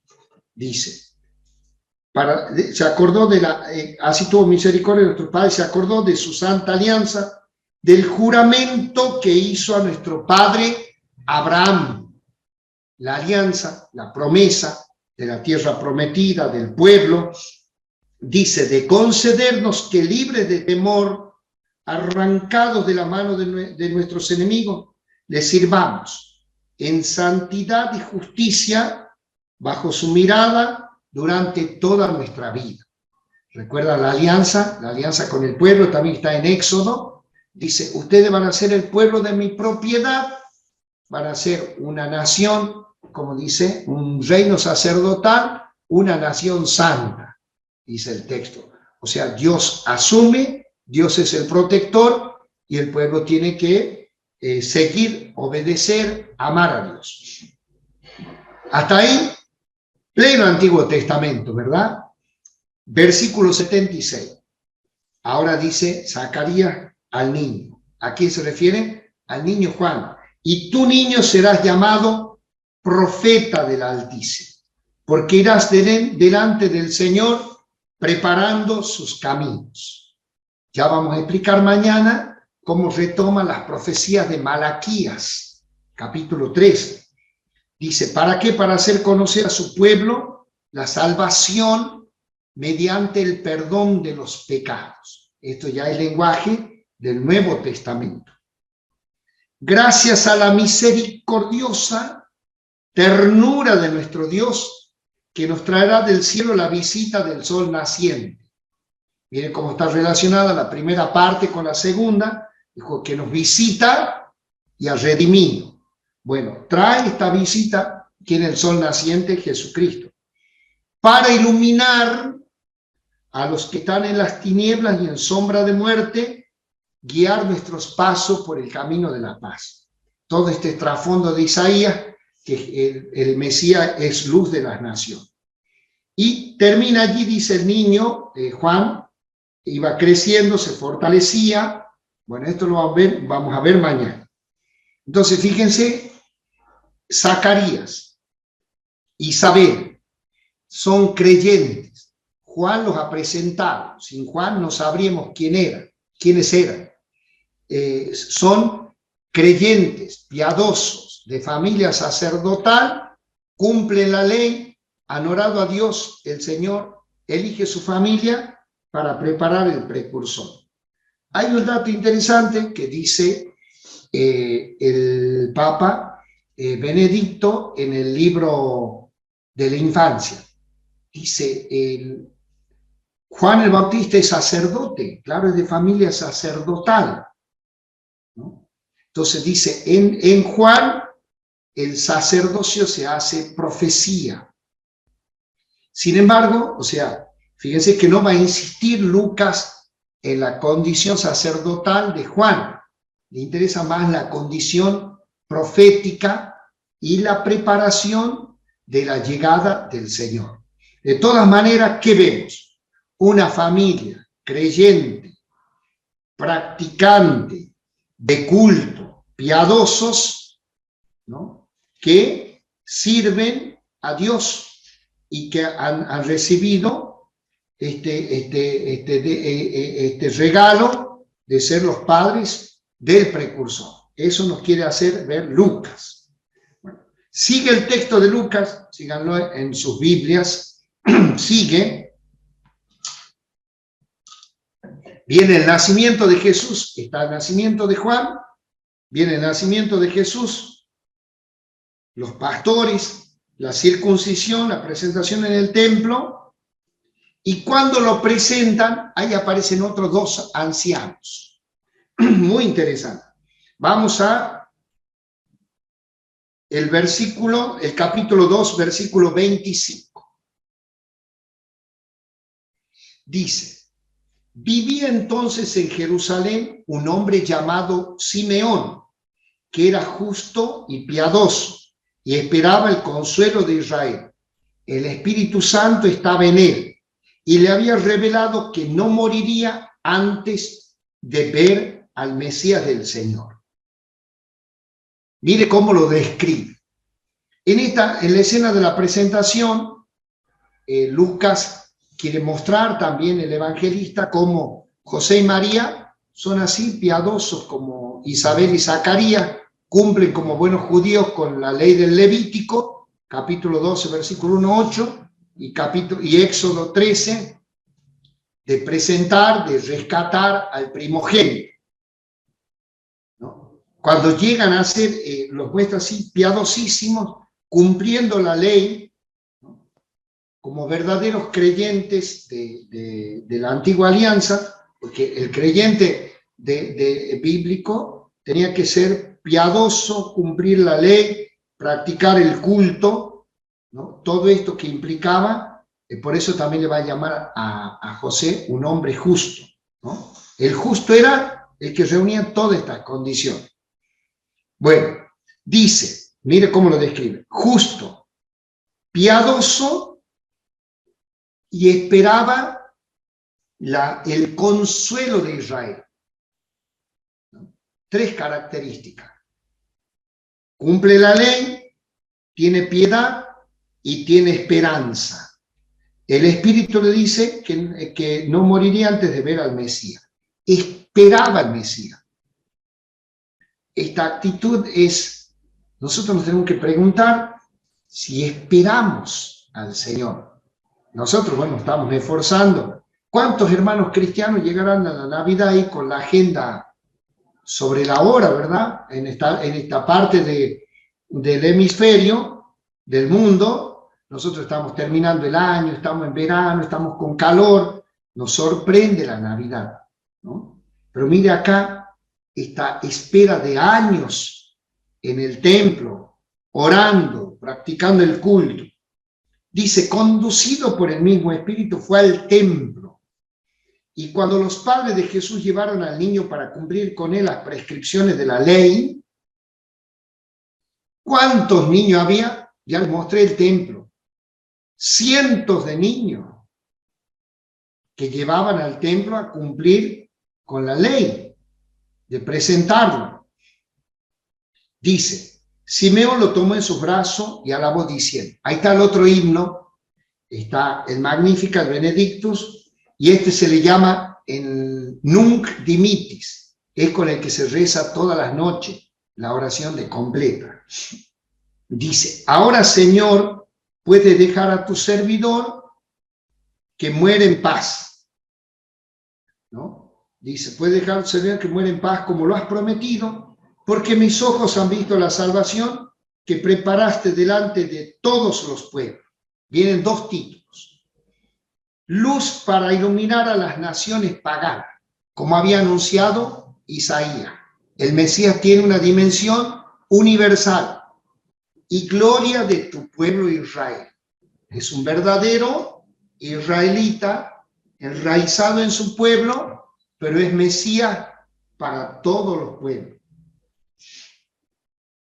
Por lo tanto, Simeón es un hombre, va a decir Santo Padre Benedicto, verdaderamente espiritual, porque es sensible a las llamadas de Dios, a las mociones de Dios. Persevera en la espera, está en oración, sigue al Espíritu y puede levantar el niño. Bueno, hasta ahí todo lindo, pero miren cómo sigue. Su padre y su madre estaban admirados por lo que oían decir de él. Simeón, después de bendecirlos, dijo a María, la madre, este niño será causa de caída y de elevación para muchos en Israel, será signo de contradicción. El niño hay que elegir, hay que optar. Por eso va a ser el tema que va a desarrollar tanto Pablo de la fe en Jesucristo, ¿no? Entonces dice, y a ti misma una espada te atravesará el corazón. Allí en el Santo Sepulcro, en el templo del Calvario, hay una imagen al costado de la Virgen con una espada en el corazón, ¿no? Dice, así se manifestarán claramente los pensamientos íntimos de muchos. Me hace acordar el capítulo 5 de la carta a los Hebreos, cuando dice, la palabra de Dios, dice, es una espada de doble filo que traspasa la médula, dice, la juntura, y permite discernir los pensamientos y los sentimientos. Nada, dice, se le oculta, todo es transparente ante ella. Bueno, fíjense que hay una profecía ahí, ya de Simeón, ¿no? Decíamos que su cántico es una pieza esencial en la liturgia. Después de esta muestra de alegría por el niño, le anuncia a la Virgen. Es una profecía de la cruz. Entonces, dice el Santo Padre, la teología de la gloria en el Evangelio va indisolublemente unida a la teología de la cruz. Decíamos que los evangelios de la infancia son un evangelio en miniatura. Por eso ya anticipan todos los temas que se van a desarrollar en la vida pública y en el misterio pascual. Bueno, dice, sigue el texto. Ahí está, entonces, tenemos a Simeón. Aparece otro personaje. 36. Había también allí una profetisa llamada Ana. ¿Como la mujer de quién? De Elcaná, como la madre de Samuel. Dice, hija de Fanuel, de la familia de Aser. Recuerden ustedes que nosotros nos definimos, si usted dice, bueno, ¿quién es usted? Oscar Tapia, 16-276-199, número de documento, 3834-3257-51, teléfono. Nosotros nos definimos cuantitativamente. En la antigüedad, en la familia de Jesús, se definían de esta manera, por familia, por clan y por tribu. Por eso dijo Zacarías de la clase, dice, de la familia de la casa sacerdotal de Abías, ¿no? Y sabemos que de la tribu de Leví. Acá es de Aser, una de los 12 hijos de Jacob, ¿no? Dice, de la familia de Aser, mujer ya entrada en años, que casada en su juventud había vivido 7 años con su marido. Desde entonces había permanecido viuda y tenía 84 años. Muchos años para la época, como así dice el texto. No se apartaba del templo, sirviendo a Dios noche y día con ayunos y oraciones. Mire esa presentación que hace de Ana.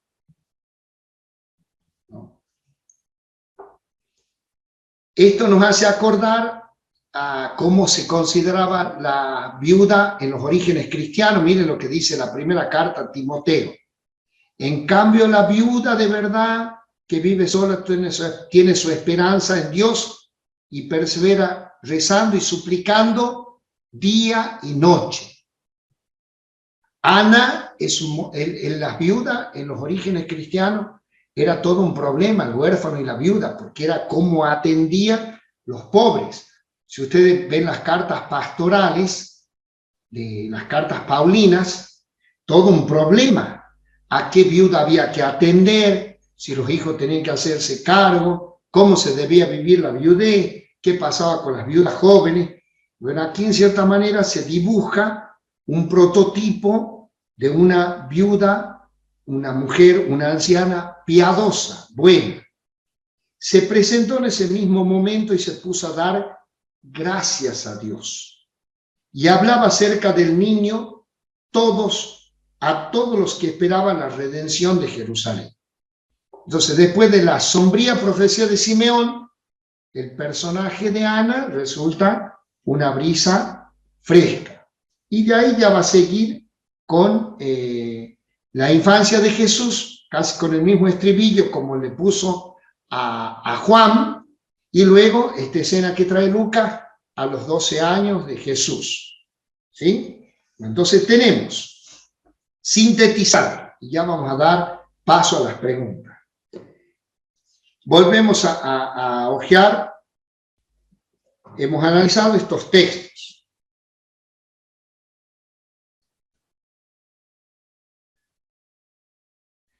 Lucas 1, prácticamente el capítulo 1, lo fuimos siguiendo a Zacarías e Isabel, y luego hemos pasado al capítulo 2 para observar Simeón y Ana. ¿Qué tenemos hoy? 4 personas grandes, ancianos. En un caso, un matrimonio anciano. En el otro caso, un personaje que aparece también, un viejito. Y en el otro caso, una viuda anciana, ejemplar. Miren cómo esperan. El texto se encarga de remarcar que son piadosos, que son justos, que tienen mucha esperanza, que gastan su tiempo orando, están en lo que tienen que estar. En un caso reciben esta bendición portentosa de Dios de ser padres y de ser padres del precursor del Señor. En el otro caso, el premio, la bendición de tomarlo al niño, de contemplarlo al Mesías, ¿no? Lo que dice la lectura de hoy, Jesús en el Evangelio de Lucas. Muchos desearon ver lo que ustedes ven y no vieron, oír lo que ustedes oyen y no lo oyeron. O sea, estos personajes nos enseñan que no hay edad. A veces bajamos antes de tiempo la guardia, que decimos, o nos jubilamos antes de tiempo. Nosotros tenemos en la iglesia mucha gente grande, muy valiosa, muy prudente, muy buena, otros no tanto, metidos, ¿verdad? Rivalizando con los jóvenes, corriendo, se sienten dueños, ¿no? Insoportables en algunos casos. Bueno, ¿qué nos hace ver la palabra de Dios? En todo tiempo, en todo momento, la espera del Señor y la conciencia de la misión. Miren la misión de Simeón, de profetizar, la misión de Ana, de anunciar también al niño y de los padres, ¿no? Entonces, en esta espera del Señor, los que son más grandecitos, ante todo, felicitaciones por seguir formándose, porque mucha gente baja la persiana antes de tiempo, ya cree que no tiene necesidad de aprender nada y sabe muy poco. Entonces, esta necesidad de formarse siempre, ¿no? De esperar al Señor, de ser justos, piadosos, orantes. Y si uno está en el templo, no está ni para chismografía, ni para correr a nadie, está para esperar al Señor y anunciar al Señor. Bueno, eso tenemos por hoy. Mañana vamos a abordar una persona extraordinaria como es Juan el Bautista, de la cual la Biblia habla mucho y que es un prototipo de la misión que tiene que tener también un cristiano, ¿no? De ser precursor del Señor. Bueno, hasta aquí llego yo. Preguntas. No sé si Manuel ya está por ahí, pero si no, me encargó, por favor, que mientras aparece por ahí en la pantalla, vea lo de las preguntas. Y bueno, si gustan, como ayer, levantar su mano virtual o abrir su micrófono. A ver, por ahí está Ricardo Venturini. Aquí estoy yo también. Después me da el paso. Y después Tecno. Pedido, sean concretos en las preguntas. Y por favor, al punto. Dentro del texto hablamos del Caná y Ana con un paralelismo con Abraham y Sara, y después con Zacarías e Isabel. Y pareciera ser que esa infertilidad, cada una de las mujeres dieron fruto, en un caso a Samuel, en otro a Isaac, en otro a Juan el Bautista. Pero respecto a eso, a mí me interesaría que usted me diga que cada persona a veces en momentos de la historia tenía otras mujeres. En el caso del Caná, Feniná, en el caso de Abraham, Agar. En el caso de Zacarías, ¿tenía otra mujer o se habían cambiado las costumbres? El Antiguo Testamento, en la Biblia, para entenderla, hay una ley que es la progresividad de la revelación. Hay cosas que en la época patriarcal eran tolerables, después el levirato, pero hay también una progresiva tendencia hacia la monogamia, se ve en los textos, ¿no? Si bien se tolera la cuestión de la poligamia, porque en las sociedades rurales era así, se tolera, digamos, esto del levirato, porque es más importante la fertilidad, el hijo, por la cuestión social, por la función social, pero se va siguiendo una tendencia hacia la monogamia. El único que nos trae datos de los padres de Juan el Bautista es Lucas, y se encarga de decir que era así, un matrimonio fiel, de una familia sacerdotal, y no hay otra, no aparece otra. Estamos ya en los umbrales del Nuevo Testamento, han ido cambiando muchas cosas. Recuerden cuando traen esta controversia a Jesús, dice en el principio Dios vuelve al proyecto de la monogamia. Más de eso no puedo decir porque las fuentes no dicen nada. Y hay una distancia entre Abraham y Sara, y Zacarías e Isabel, la otra pareja, de aproximadamente 1800 años. Y de Elcaná y Ana con Zacarías e Isabel hay una distancia de por lo menos 1200 años. O sea, por eso también la comparación, si bien Lucas se va a inspirar, pero ya estamos hablando en otra etapa de la revelación. Gracias. Tecno. Buenas noches. ¿Sí me escucha? Sí. Ya. Una preguntita. Zacarías estaba dentro del templo sirviendo al Señor. Ana estaba fuera o dentro del templo alabando al Señor. Esa es mi pregunta. ¿Cuál es la pregunta? No le entendí, perdón. La pregunta es, Zacarías estaba dentro en el templo sirviendo al Señor. La pregunta está, ¿Ana está dentro o fuera del templo alabando al Señor? El texto dice clarito, ¿no? En ambos casos. Dice dónde estaba Zacarías, cómo le tocaba el servicio, como era sacerdote. Entonces él, y una vez, en la vida quemaba el incienso, ¿no? Después tenían otras funciones. Justo dice, le tocó en suerte, porque sorteaban cuando les tocaba el turno. Entonces sabemos dónde estaba, sabemos en qué parte del templo, ¿no? Si hablamos de manera técnica, yo le decía, Ulan Ekal Debir, estaba en el Ekal, ¿no? Y en el templo donde solamente podían acceder los sacerdotes. Y en el caso de Ana, dice, desde entonces había permanecido viuda, no se apartaba del templo, o sea, estaba en el templo y ella habrá estado en el patio de las mujeres, como le mostré en la imagen. Cada uno estaba, tenía que estar, ¿no? Recién, fíjense que la carta a los hebreos hace ver esto de manera notable, cómo era el culto en el Antiguo Testamento de separación, cada uno en distintos lugares, y cómo Jesucristo va a abrir, al entrar en el santuario celeste, otro tipo de culto, ¿no? Rompe muchas barreras. Gracias. A Mario. Gracias.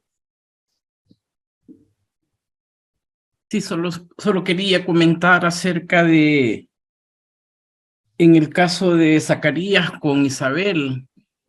Isabel en este caso es considerada como estéril, ¿verdad?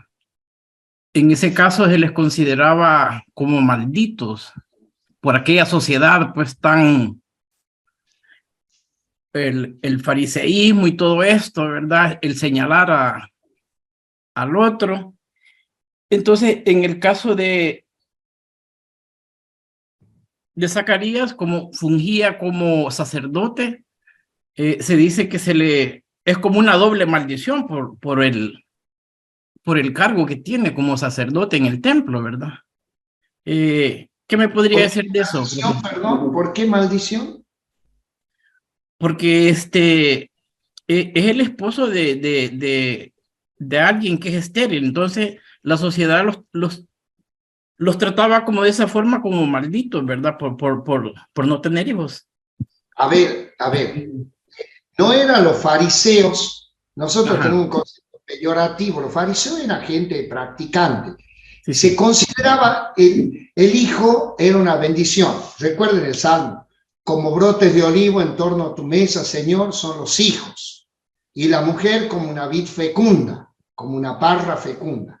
Entonces, ¿por qué? Porque el tema era, la familia era toda una empresa, los hijos. Entonces, cuando no venían los hijos, la persona se casaba. El tiempo no estaba tan desarrollado, la genética, todas esas cosas, ¿verdad? Fecundación in vitro y todo esto. Entonces, se casaban, no venían los hijos, comenzaban a sentir ese agobio. Ese agobio lo siente en el Antiguo Testamento, lo siente Ana con el Caná, ¿no es cierto? Y por eso llora en el templo y reza. Esto también sentían el agobio, pero eran creyentes y perseverantes, y dice que oraban, por eso dice, tu súplica ha sido escuchada, ¿no? Y después siente esa liberación, por eso dice en el versículo 25, dice, esto es lo que el Señor ha hecho por mí cuando decidió librarme de lo que me avergonzaba antes de los hombres. Eran cuestiones de la época, como en nuestra época en algún momento censurábamos la madre soltera, ¿verdad? O sea, eran convicciones sociales, pero también el texto hace ver que Dios va más allá, que no era de Dios, que eran cuestiones humanas, fragilidades, comprensiones, que tenemos límites, que tenemos cada época. Gracias, padre. Por ahí está ya Manuel. Muy bien. Y si alguien tiene alguna otra pregunta. Miren, por las preguntas que hacen, me da la impresión de que se beneficiarían mucho de la introducción a la Biblia. De verdad, con todo respeto, tomen ese curso y van a disipar muchas de sus preguntas que están haciendo. Ahí está una pregunta en el chat, Manuel. A ver, me la lee, por favor. Dice, Juan nació de una familia religiosa, amaba al templo y día y noche en el templo.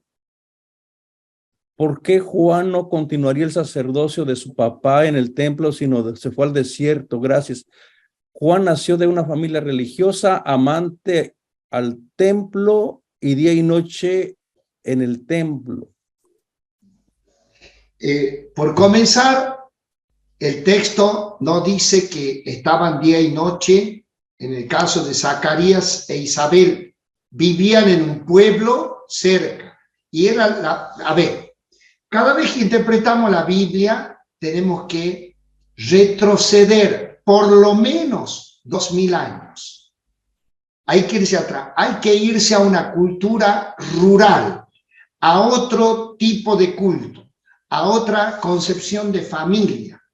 El culto del pueblo judío centralizado en el templo, sobre todo después de la reforma de Josías del 622 y cuando se restaura el templo al regreso del exilio, entonces había una tribu dedicada a eso y tenía Mire, cuando prestaba servicio Zacarías, eran 300 que prestaban servicio. Después venía otro grupo. Ahí está descrito los grupos en el libro de Crónicas. Entonces ellos volvían a su vida, para ellos era una función. Tenían familia, tenían sus cosas, sus hijos, ¿no? Habrán tenido que tener sus animalitos, su vida tenían. Además, imagínense cómo se mantenían tantos. También había diferencias sociales ahí de la clase sacerdotal, de la aristocracia sacerdotal, de los sumos sacerdotes.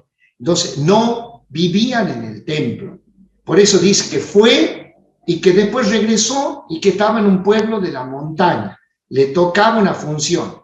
En el otro caso, son dos ancianos piadosos que seguramente vivían en Jerusalén y tenían acceso de ir todos los días. Salvando la distancia, lo que pasa ahora, la gente que vive, es grande, está jubilada, vive cerca del templo, puede ir a misa todos los días. El que trabaja todos los días o el que está lejos puede ir a veces una vez a la semana, tiene que ir, ¿verdad? Por eso el precepto, el mandamiento es una vez a la semana. Bueno, así pasaba salvando la distancia. Lo que quiere insistir el texto es la piedad. Ellos eran justos, piadosos, cumpliendo con la ley, y en el caso de Zacarías y Isabel, no necesariamente estando dentro del templo. Por esa misma razón el texto, después no se olvide que va a venir la persecución, y después ya lo encontramos a Juan de grande.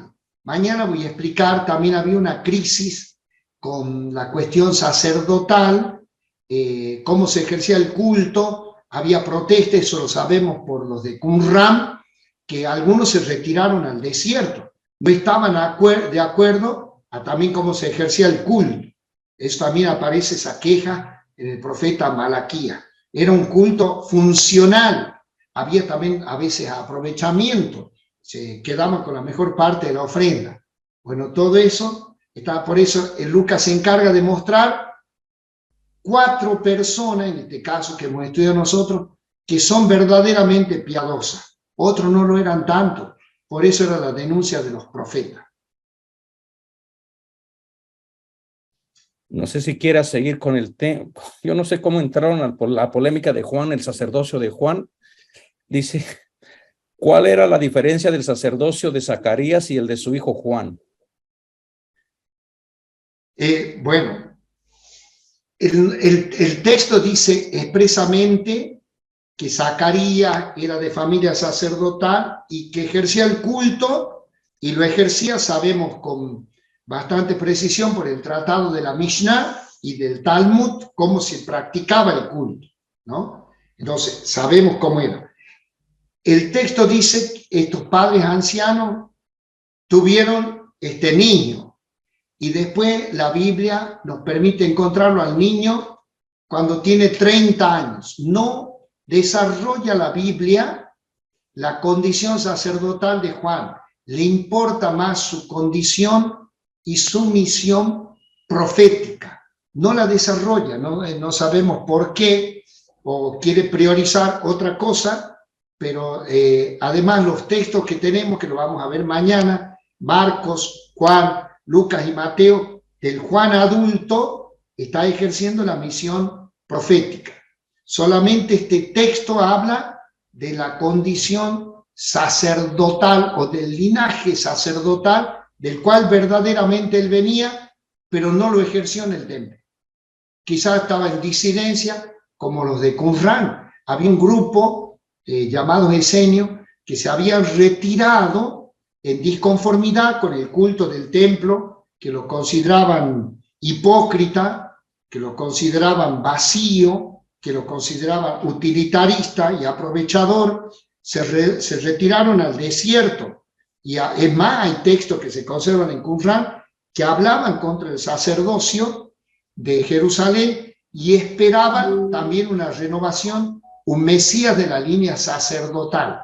Hay unos textos en el profeta Zacarías que va a hablar de esta condición sacerdotal del Mesías. Pero de hecho, porque tenemos que atenernos a los hechos, Juan, teniendo ese linaje, por lo que dice Lucas, no lo ejerció. posiblemente por disidencia, porque va a entender también la misión de otro modo y por eso se va a ir al desierto. Eso lo voy a explicar mejor mañana.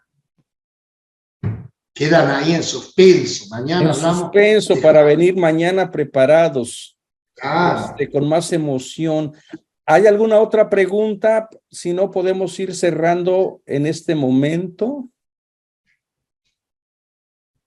Bueno, miren, por ahí ya les pasamos, les estoy hablando del curso de la introducción a la Biblia. Félix les acaba de enviar el enlace. Ahí están, creo que son como 10 clases, no recuerdo exactamente cuántas son, pero se ven y fluyen muy rápido, son muy sencillas y todas dadas por estudiantes, por maestros, maestras del Instituto Bíblico Claretiano de las Américas. De verdad que nos podemos beneficiar de ellas. Bueno, si no hay ninguna pregunta, nos vemos el día de mañana con el favor de Dios. Perdón, Manuel. Perdón, Hoy sí. yo ya he compartido el Power, lo pueden pedir a Félix, y también lo que dije ayer del texto de Fitzmayer sobre las 12 coincidencias que tiene el Evangelio de la Infancia de Lucas con el Evangelio de la Infancia de Mateo. A pesar de las grandes diferencias, los 12 puntos en los cuales coinciden. También ya lo entregué en un documento Word de una página. Sí, lo tenemos en la gente que lo quiera ver, fíjense, lo tenemos en la página nuestra, ahí donde ustedes se registraron, ¿verdad, Félix? Sí, en la parte de cursos bíblicos está ahí el material. Y bueno, de pasada les informo que tenemos muchísimos libros en la biblioteca allí digitales para la persona también que quiera interesarse, seguir profundizando. Allí pueden acceder a este material, recursos. Recuerden que esta clase que se grabó la vamos a poner en nuestro canal de YouTube el día de mañana. Así que todo el material está ahí, el PowerPoint está allí, todo lo que les estamos prometiendo se los estamos cumpliendo, se lo estamos regalando para que... Lo único que no podemos hacer es estudiar por ustedes. Podemos ponerle la mesa, podemos darle las herramientas, podemos invitarles, pero ustedes lo único que tienen que hacer, pues, es hacer lo que están haciendo ahorita, desvelándose, dejando a un lado otras actividades para seguir madurando en la fe. Así que, hermanos y hermanas, hay muchos detalles que los evangelios nunca nos dieron, ¿verdad? Sin embargo, todo esto se escribió para que nuestra fe se mantenga firme, como dice Juan. Que descansen, nos vemos el día de mañana con el favor de Dios, cuídense mucho